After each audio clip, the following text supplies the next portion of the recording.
নেত্রকোনা ৫ আসন থেকে নির্বাচিত মাননীয় সংসদ সদস্য জনাব মাসুম মুস্তফা।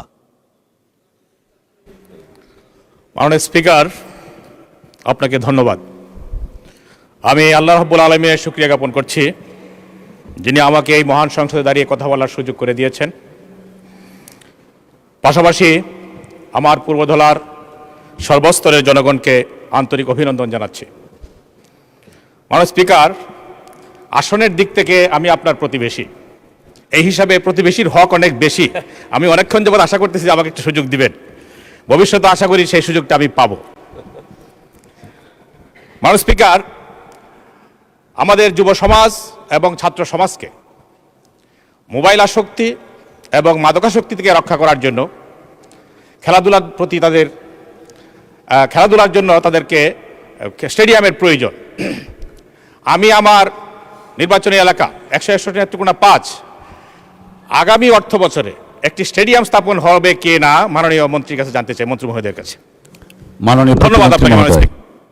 ধন্যবাদ মাননীয় সদস্য। মাননীয় প্রতিমন্ত্রী মহোদয়। আমরা আসলে স্টেডিয়াম না, অবকাঠামোকে বেশি গুরুত্ব দিচ্ছি না মাননীয় স্পিকার। আমরা গুরুত্ব দিচ্ছি আমাদের খেলোয়াড় একটি সুস্থ জাতি গড়ে তোলার জন্য, আমাদের যুব সমাজ, আমাদের সন্তানরা কিভাবে বেড়ে উঠবে একটি সুস্থ মননশীল মানসিকতার মাধ্যমে, সেটিকে আমরা সর্বোচ্চ গুরুত্ব দিচ্ছি।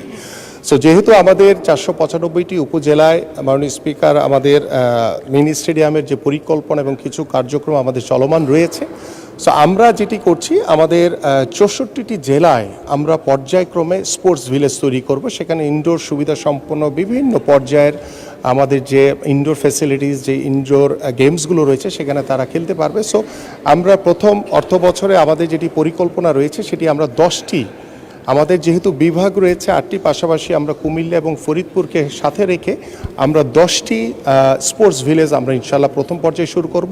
পর্যায়ক্রমে ইনশাল্লাহ আমরা ৬৪টি জেলায় আমাদের যে স্পোর্টস ভিলেজ রয়েছে সেটা আমরা ইনশাল্লাহ নির্মাণ করব। ধন্যবাদ মাননীয় স্পিকার।